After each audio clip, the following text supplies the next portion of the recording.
Things girls do, but will never admit to. The list continues. Let's get into it. Number 1. When talking to our crush or in an argument, we will take screenshots and send them to our best friend or the group chat to give the committee the background on the situation and to get approval on what and how to reply back. You may think she's the wittiest girl in the world, but little did you know it was actually constructed by her A-team. Number 2, we own way too much underwear, even the odd socks. We may not have seen the other sock to the pair in a whole year, but we still keep that one just in case it randomly shows up. And don't even get me started on the underwear. We'll keep pants that have the elastic sticking out of it and acid stains from our period. Gotta love Mother Nature. I wish I had a better reason why, but it just comes down to laziness. Number 3, we'll put off hair wash day for the longest time possible. It's that lengthy of a task that we found a loophole. If we use dry shampoo and conditioner, plus an excessive amount of deodorant and body spray, we can withstand another 2 days without showering. And number 4, if you are a girl, live with a girl, or know of a girl very well, you'll know that the rate at which our hair falls out is not normal. And our hairbrushes are the things to call us out. We will let our hairbrushes gather enough hair to be able to knit a bag. We'll only remove the massive ball of hair when we absolutely have to and the hairbrush isn't hairbrushing anymore.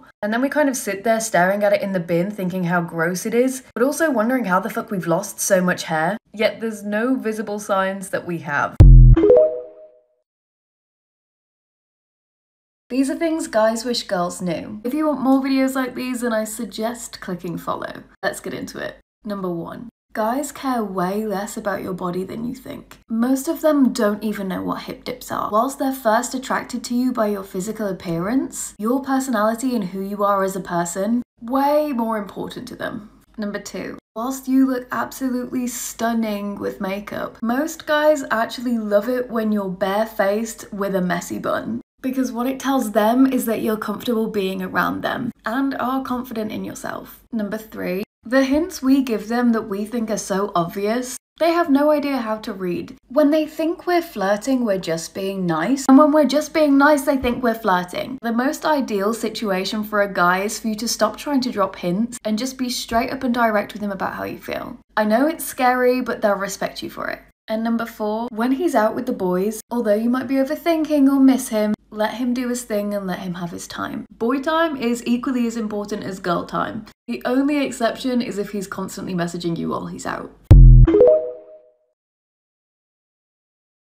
This is how to make him nervous and give him butterflies. If you're new here and want a shot at getting your crush, then I suggest you listen up and click follow. Let's get into it. Number 1. First thing you're gonna do is text him saying, "Are you busy right now?" If this is unusual, it's gonna work even better because he's gonna be like, "Oh, what the hell? This must be important." He's gonna be sat there overthinking what it is you want to speak to him about. And then so casually, you're just gonna drop out, "Oh, nothing much, just wondering when we're gonna start spending the rest of our lives together." Then new message, "Just kidding, I'm about to do X, do you wanna join?" X could be literally anything. A drive through Mackey's, a coffee, a gym date, you name it. You're planting the seed of your intentions with him, but in a jokey, bantery way to the point he's not going to take it serious, but he'll be like, "Oh, damn, maybe she does like me." Number 2, when he's talking to you, maintain eye contact and just look at him in awe like...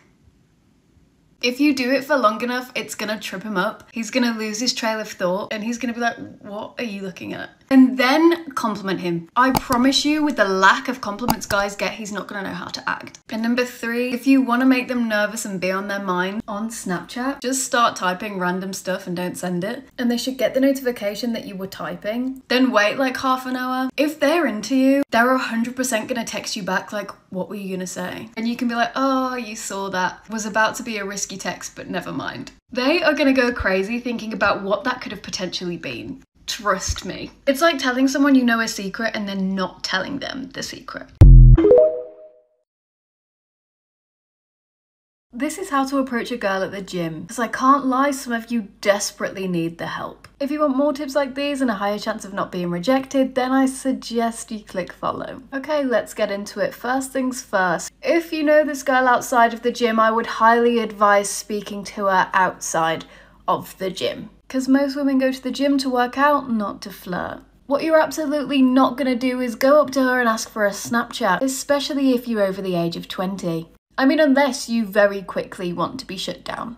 And by all means, try to prevent yourself from staring at her from all the way across the gym. You might think you're being subtle, but we can feel the eyeballs burning into the back of our heads. It's not cute. Instead, what you could do is this. If you notice she's having a break in between sets, now is your chance. Go over to her, ask her how many sets she has left. Or let's say it's a squat rack. Ask if you can take one of the weights. Now you've started an actual conversation about things that are gym related, not about you getting her Snapchat or a number. This is where you need to sense the vibe, okay? Does she take her headphones off to speak to you? Is she smiley when she speaks to you? If not, avoid doing the next part at all costs and wait to speak to her again till the next time you're both at the gym together. If she is smiley, this is where you can compliment her on her form, on her gym outfit. Then let her know you've either never seen her there before and ask how often she comes to the gym, or mention that you've seen her in here a few times and have wanted to say hi but didn't want to interrupt her mid-set. If she is not single, she is going to say, thank you, but I have a boyfriend. If, however, she doesn't and she seems quite flattered, happily continues a conversation with you, this is your perfect opportunity to say, oh, we should get a session in together sometime. See how she responds. Then you have a perfect reason to ask for her number so you can set up the time at which you both come to the gym next. Non-invasive, not creepy, high chances of it working. Much higher than just going up to her mid-set and asking for a fucking Snapchat. You're welcome. Things girls do on a date. I'm not really that hungry. Can I just get the salad, please? Yours looks so nice. Can I try some of yours? So good. Just gonna use the toilet. I'll be back in a sec.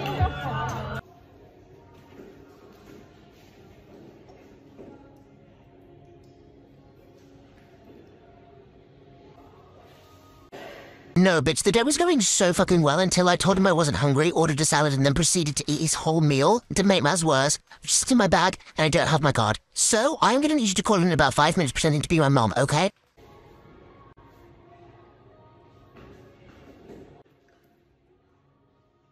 My favourite football player. I couldn't get all of them. All of them. Oh! Sorry, just got a text call. Hello? Oh, Mum! Is everything okay? Family emergency. Oh, I'm so sorry. I'm gonna have to. You can just. These are weird things that only best friends do. Number 1, getting overly protective of the best friend title. Like, will genuinely get low-key hurt when they hear somebody else call their best friend their best friend. Number 2, will practically live at each other's house, share a wardrobe, and speak to each other's parents on a first-name basis. But for some reason, even though you guys spend 24/7 together, you have next to 0 photos to show for it. And if you do, it's like 1 or 2 from ages ago. Number 3, you two hanging out mostly consists of you both being sat in silence, just sending each other TikToks and memes. And then when you go home, you still do the same thing. And because you've both seen the same videos, have somehow been able to devise your own language that quite literally just consists of TikTok references. But the way you know you're real best friends is when you share every little tiny intimate detail about yourself, including but not limited to itchy nipples, the last time you shaved down there, and even your poo schedule. So if they don't know any of this, do they really know you? Think about that one. This is how to instantly be more attractive. If you're new here and your dating life is currently as dry as a nun's vagina, then I would highly advise clicking follow. Let's get into it. Number 1. One of the first things someone notices about you is your smile. So one thing we gotta work on for sure is our dental hygiene, especially if you live in the UK. Woo! Chai! Brushing twice a day, whitening strips, whitening toothpaste, floss, mouthwash, maybe even one of those tongue scrapey things, you know, goodbye bad breath. And for good measure, a mouth spray or a chewing gum before a date. Just make sure you get rid of it beforehand, because that is an ick waiting to happen. Now, I'm not going to sit here and tell you to be more confident because I realise it is not that easy. However, one thing you can do is quieten that negative self-talk, because the more you tell yourself you are something, the more you're going to believe it. Believe me, having a can-do attitude and being nicer to yourself is the beginning steps of being more confident. And if you struggle with that, just fix your posture. Lift your chin up and bring your shoulders back. Walk into any room like that and you immediately look like you belong there. And number 3, your friends do have benefits, and not the sexual kind. If you post to social media or have a dating profile, make sure there's a couple photos in there of you with your friends. But this is where you've got to be smart. If you're not overly confident about how you look yet being the key word, maybe don't post the photo with your best friend who's a model. Choose the photos where you look and feel your best. Boys, this part's for you specifically. Just promise me that you leave the fishing photos out of this.